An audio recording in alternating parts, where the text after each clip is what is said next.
As I said earlier, my name's Karl. It's Karl Southern. One of the things I'm very passionate about is basketball. I've been a basketball photographer for many years, but I figured when I had my midlife crisis, when I started taking an interest in it, that I would actually have to learn how to play it. So I am, in fact, a basketball player. Now look, I can see the smiles already, because people around here are already looking, thinking, well, aren't you a little bit, and I think the word you're looking for is short. Some of you may actually be saying fat. And that's how I approach basketball, to be honest. When I first started playing, I started playing at 40. When I first started playing, I found myself very much thinking I was just a little bit overweight, a little bit slow, a little bit short to be playing. So I didn't quite get the enjoyment. That changed when I was reading a book. It was a guy called Tom Ambry who wrote this book. And one of the things he said in it is, we are more limited by our beliefs than by our abilities. So we are more limited by our beliefs than by our abilities. Does that kind of make sense to everybody around here as well? You know, if you believe you can or you can't, you're right. It's that sort of thing. So I'm going to talk to you a little bit about basketball now. This is the O2 with Team GB playing. And I'm going to concentrate on about a particular facet of the game called the free throw. Now the free throw takes place in those two areas on the screen that I've just highlighted. And it happens whenever there's a technical infraction or there's a foul on a player. It's a bit like a penalty within football. The thing about the free throw is, no matter which basketball court in the world you're on, the distance from the hoop to the floor is 10 feet and you're 15 feet away from the basket. Every court in the world is the same. So the circumstances of the free throw are always the same. You're always going to be throwing the ball approximately 18 feet.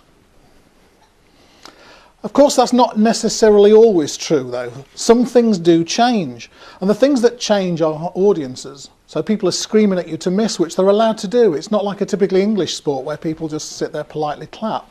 Basketball's quite an emotional sport. So you may have 20,000 people shouting at you to miss. Your palms may be greasy because of the sweat. And basketball players know this and have to practice regularly to actually develop their shooting in different circumstances to make them effective, whether it be at the beginning of the game, the end of the game, whether they're tired, whether their legs ache, whatever else. That's how they practice the sport. This is a guy called Luol Deng. He is actually Britain's highest paid sporting athlete. He actually plays for the Chicago Bulls in the NBA over in the States, but he is English. He's the highest paid, whatever his contract's worth, 14 million a year or whatever it is. He obviously takes free throws when he's playing basketball. Last season that's just gone, he took 336 free throws, of which he made 253, which means 3 out of 4 he scores. You know, sweat on the palms, the audience shouting at him. 3 out of 4 throws he actually makes. So, given that that's a professional player, what do you think is the world record for consecutive made free throws? And so I'm not thinking about in a game or in a sequence of games. Somebody who was just taking free throws, how many do you think they would score without missing? You mean how many scores until they miss? Yes. Right. Successful throws in a row. Who is it who's throwing? Anybody? What's the world record? In practice, So hundreds, 2, 3, 4? 1,500. 1,500. 300. Less. Go with less. Say 200. 60. 60. Okay. The world record is 2,750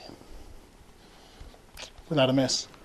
This is the guy that actually holds that world record. When he did it, he was 71 years old. And at 2,751, didn't take place. He just stopped. His name is Dr. Tom Ambry. He's a retired podiatrist, and he wrote, "We are more limited by our beliefs than we are by our abilities." He wrote a book about free throw shooting. It's a crucial part of the sport. But it wasn't just about the mechanics of shooting the basketball.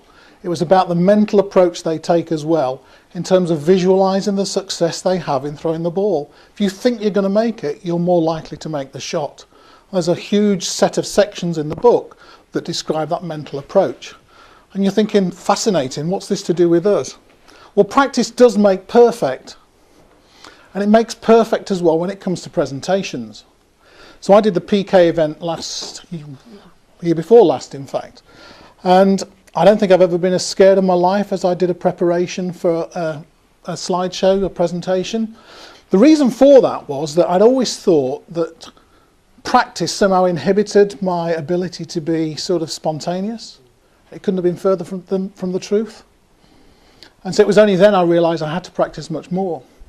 And so the thing I learned from that, and the thing I took from the book from Tom Ambry, was that the techniques and the tools that you use and the practice you give it give you the confidence. And once you're confident, you actually make adaptability. You can become adaptable. And by adaptability, I mean all of a sudden, once I've practiced this a few times, if the circumstances change, the audience are different, I actually know how to handle that. Knowing where I can go off meandering in a presentation or a demonstration is very important to know, and knowing my material is very important for me to be able to get back and continue. So within Speakeasy, you will hear lots of tips. And so I'm going to give you a mission. There'll be lots of things you hear tonight. And sometimes it can be just a bit too much. You think, well, where do I start? So my challenge to you is this. Pick one thing you hear tonight and try it out in your presentation the next time you're planning for it. Just one. Try it out and then do it again later. That's it. Practice makes perfect.